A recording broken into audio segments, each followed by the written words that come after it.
Welcome back to another edition of the Wolverine.com podcast. My name's Chris Balas. With me, Doug Skene. It's Michigan State week. Skene, Michigan's former All Big Ten offensive lineman, played in his share of these games. I think lost one, if I'm not mistaken, in 1990. Lost. Were you on the field for that play, the Desmond play, the Eddie Brown play, and what do you remember about that, Skene? Thanks for bringing that up, Alice. It's such a You're pleasant welcome. memory. Yes. I was not on the field. I was standing on the sideline as a reserve offensive lineman at that time. Saw the play happen live as everybody saw it across the country. We were all appalled and shocked that there was no call. And of course, everybody wearing green that day was happy. And that was the most crushing loss probably of my entire football career. Yeah, I would say you guys were number one at the time, even though you'd already had a loss, if I'm not mistaken. Is that not true? In 1990?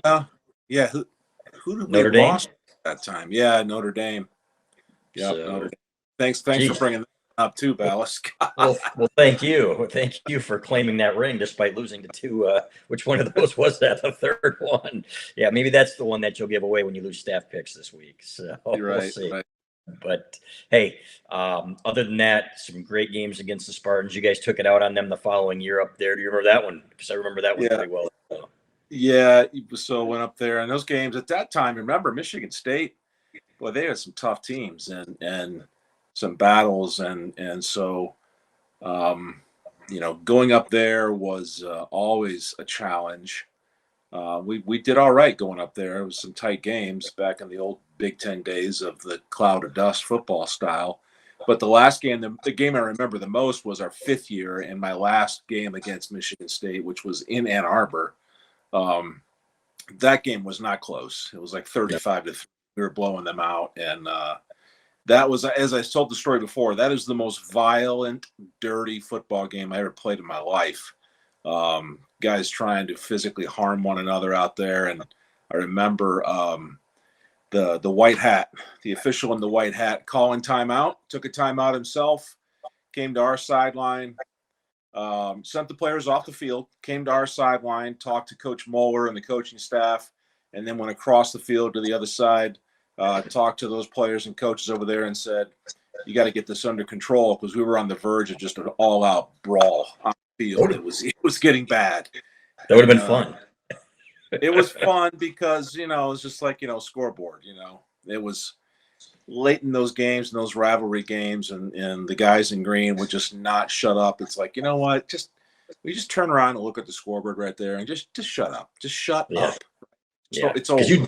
You handled them up there in Michigan State in 1991 as well. I think it was like 45-17 or 45-24 or something like that. Yeah, that was the year Desmond made 2 or 3 acrobatic catches. That was obviously his Heisman year. And then the year after, like in our fifth year, Desmond had obviously moved down to the NFL. So, but leading up to those 2 seasons, Balas, those were knockdown dragouts. And so you remember the 10-7 game up there, and he's saying, and so these games, as everybody knows, none of these games are easy.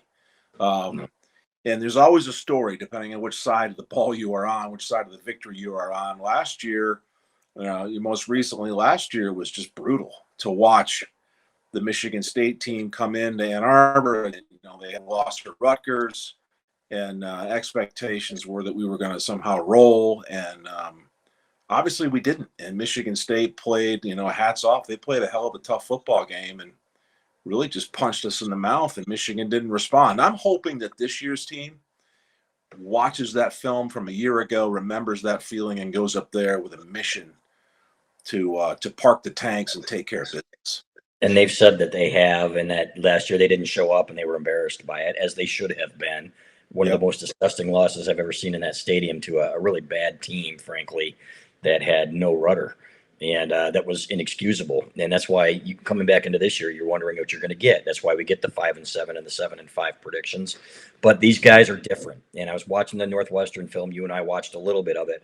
I want you to walk back and watch the whole game. How hard these guys play up front, Skene. And in the past, even with these all NFL guys up front, it sometimes looked like guys were going through the motions. I'm going to do my job. I'm going to block this guy. I'm going to get to the second level, get back to the huddle. These guys are finishing blocks. You can hear the contact. You can hear the oofs, and they are not letting up, man. And in the fourth quarter, it's the same thing. I like these guys. They are really playing hard for Sharon Moore up front, but not just there, across the board. And somebody told me, I forget who it was. I was on a radio show actually in Nashville, and it was Mac Brown's brother, who was a coach, I think, down south, maybe at Vanderbilt for a while. And he said the one thing when you see an offensive line handle guys like that, what it does for the defense when they see that play, for example, with Hassan Haskins moving 19 yards down the field. Do you guys feed off each other? Do you remember that? You see those guys out there kicking some ass, and you guys want to do the same thing. There's no doubt about that. This ties back into what I've said about talking about players celebrating with each other after a big play. It has such an impact on your opponent. Offensively, you can demoralize a defense. Defense, you can make an offense wonder, are we even going to get a first down?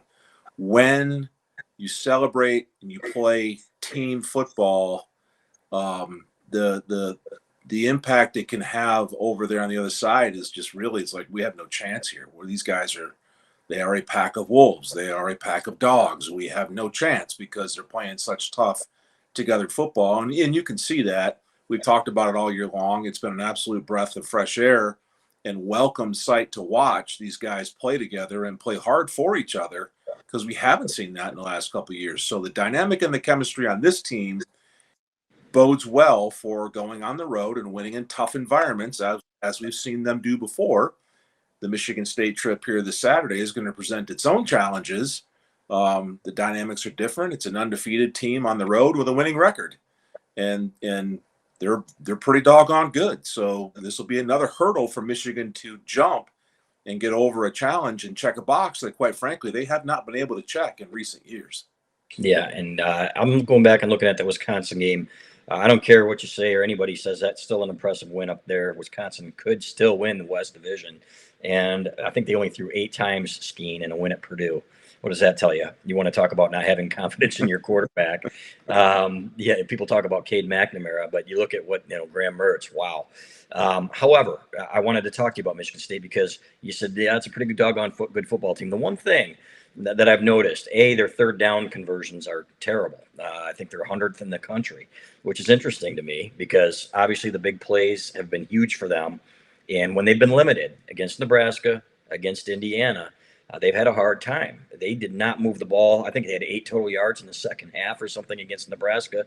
I think that bodes well. If you take out the big plays, and I'm not real confident, that Michigan's going to be able to do that. We'll come back to that in a minute. And then that running game, in my opinion, it's still the most balanced offense that Michigan will have faced this year. And in some ways, the first real balanced offense that they've faced. Is that true? Yeah, I agree with you here, Balas. And the keys to winning this football game are going to be to shut down Naylor on the edge and then contain that running back and make him earn every doggone yard he can possibly get. You cannot let that guy get going early in the game. And Williams is a great back, and he's a tough runner. And so there's no doubt in my mind that the defense will be focused on that first. But the play action off of him, going deep to Naylor, and that kid can absolutely fly. That is the concern. So the safety play and the corner play is going to have to be outstanding. We cannot afford the missed assignments and mistakes in the secondary. Seems like we've had a couple of those in the last couple games, where we got a guy running free and defenses or offenses take advantage of that for big plays. The key to winning on the road is to go up there in the first quarter and smother that team that smothers the crowd. It lowers the juice in the stadium, and then you can begin to have your way. So watch out. How we perform in the first quarter will be critical to how the balance of the game goes. Yeah, and a couple of these games, Northwestern, Nebraska, they've come out with a play, something they saw on film, where they got a big one, probably 25 yards, 50 yards, maybe. I think 29 yards against Northwestern, where, okay, maybe a young linebacker makes a mistake. And they had another play on the screen pass later in that game where they had a tight end leak out and he was alone. And if they find him, he's gone.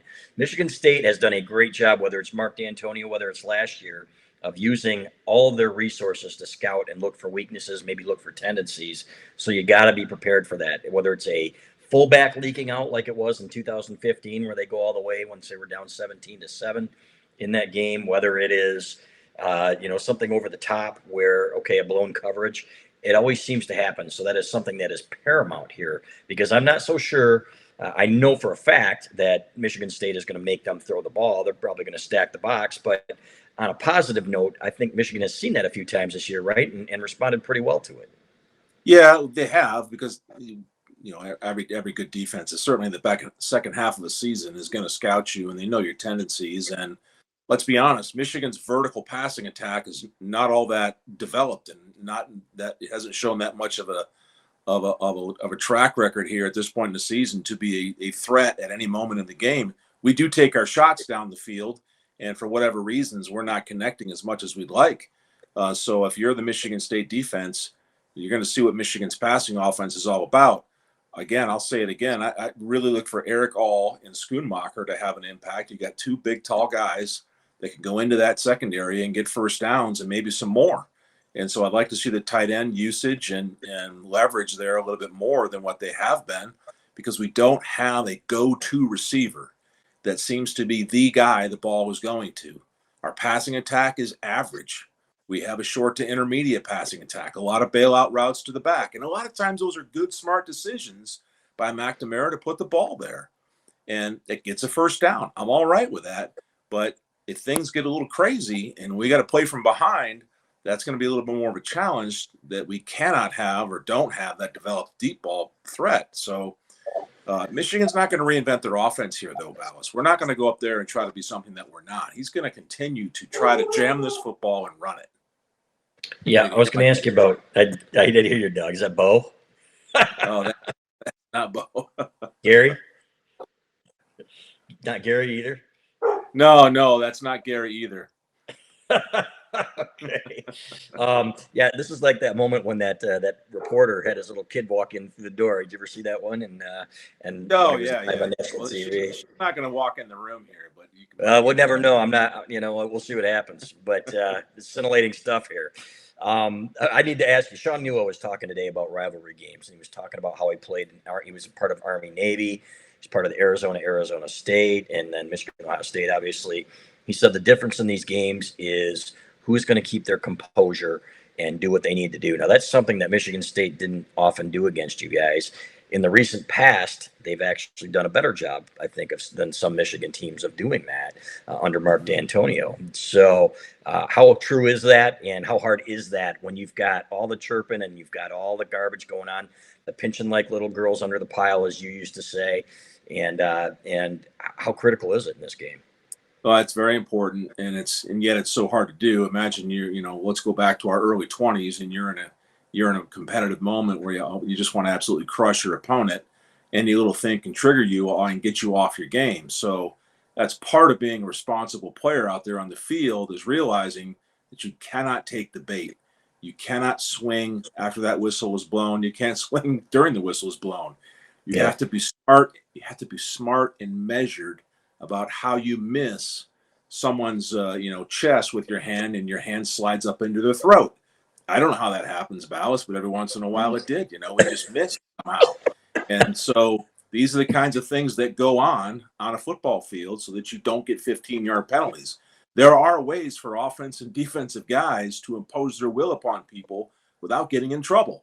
And so, that was never our first move. But in these games, when dudes are diving at your knees and guys are willfully trying to injure you and take you out, then I would say that I may have been held guilty of squeezing someone's throat every now and then. Wow. So I'm stunned. Yeah. So mild mannered Doug Skene, who never gets off kilter on the golf course or anything else. So yeah, well, it's funny, Balas, that we talk about the things that go on, and I share these stories with my experiences, and there is absolutely some truth to football teams finding their way on the field. And when you get inside those white lines, you get inside the huddle, you go to that line of scrimmage, violence is encouraged. Violence is what wins games. Football is a violent game played best by violent people. And that's just a reality. And the fans love it. And it's one of the reasons we watch this game, because it is a violent sport and guys getting knocked down. Now, I think there's a difference. I'm not talking about outside the rules violence. And what I talked about there with, a hand slipping up into a throat was never my first move. But there were dudes in this football game, fly flying around in here. There were dudes in this football game that were actively trying to hurt us. And I share those stories because that's an indicator. And I tell this story because this game can get that emotional. We can see just in the last 10 years, 5-10 years. Now, last year's game wasn't so much, but go back to the years of, the emotion and Coach D'Antonio and when they were absolutely just crushing Michigan year in, year out. Michigan State was bringing the violence at a level that we couldn't match. Yeah. And I talked about it in our podcast. It's like these dudes are playing high-level violent football and rubbing our face in it. And then finally, the Devin Bush game, I call it the Devin Bush game, happened. Michigan met that violence with violence. And that's how you have to play this football game against Michigan State. It's a unique game, and you have to be ready to be playing that way because it's going to be something unlike you've experienced before if you've never played in it. Yeah, here we are. We're here with Doug Skene at the Animal Farm, flies and dogs, and you're going to slap the pigs in a little bit. So, but we're going to finish up here first. Your thoughts in watching this offensive line and the way they're firing off the ball. The highest compliment I can pay is that these guys play like some of the past Michigan lines that I've seen. Your line, late 90s, the way they come off the ball, 2007 comes to mind. I remember the first play that year when they came off the line against Vanderbilt, and you're like, wow, these guys get after it.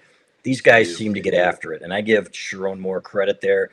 Am I right in saying that these guys seem to have that level of violence and want to that you need to succeed up there?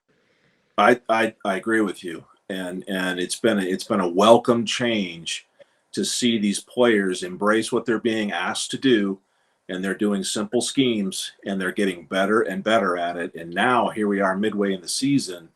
They're getting so good at it. Now you're mixing in some of that violent stuff. We talked about last year, Jalen Mayfield, when he played, a little bit last year and 2 years before that, playing with a swagger and a little bit of an edge to what you're doing instead of just the X's and O's. I think Coach Moore's done an outstanding job with this offensive line this year. The backups that have rotated in and some of these guys get hurt have done a nice job. Chuck Filiaga and Carson Barnhart, they've done a really nice job. As I still say, Bastardis is going to be an all Big Ten center this year. If he's not, that's a joke. Our two tackles have done a nice job. Andrew Stuber's done a nice job on the tight ends. We got on them a little bit. And then here in this last game against Northwestern, they got better. And so collectively, this group has what's carrying this offense. This is a run power offense, and you cannot do that without a really good offensive line. Yeah, without a doubt. Your thoughts on how this one might go? I'm not going to get your prediction yet, but before we let you go, I like Michigan's chances here. I think this is a team that is focused. They play well together. Now it's going to be a dogfight. Better Michigan teams have lost to worse Michigan State teams. Let's put it that way. However, I like the mentality. I like the revenge factor. You can see it in these guys' eyes that they're still embarrassed about last year. And I understand that when you get on the field, all those things go away. But to me, this is the kind of team that can go up there and win in an environment like that. Yeah, if we don't go up there and do stupid things, if we don't turn the ball over and don't get 15-yard penalties and don't get turnovers, if we play our game, I think we win a close game against Michigan State. They're going to score their points. They got too many good players not to get on that scoreboard. But I think Michigan wins a close game, and we have to play clean in order to get there. Yeah, I agree with that 100%. And the defense can't give up those big plays, man. Just can't let the ball over your head. Kenneth Walker, got to contain him. He's a Heisman candidate. He's the number one leading rusher in the country. And I don't give a damn what the schedule is. Give a darn what the schedule says. Sorry, Skene. But about you win the games that are in front of you, right? And it's the same thing with Michigan and Michigan State. And in some ways, we aren't going to still know about these teams until they play a couple other teams here in November. And nobody's going to beat Ohio State. I believe that's probably true. But at the same time, this is a big one, man. We'll see what happens. But Skene, I appreciate your time. We will talk after the game, and we will do our look back. And appreciate you being with us. Yeah, we got to win this game, Balas. It's an emotional one. So go blue.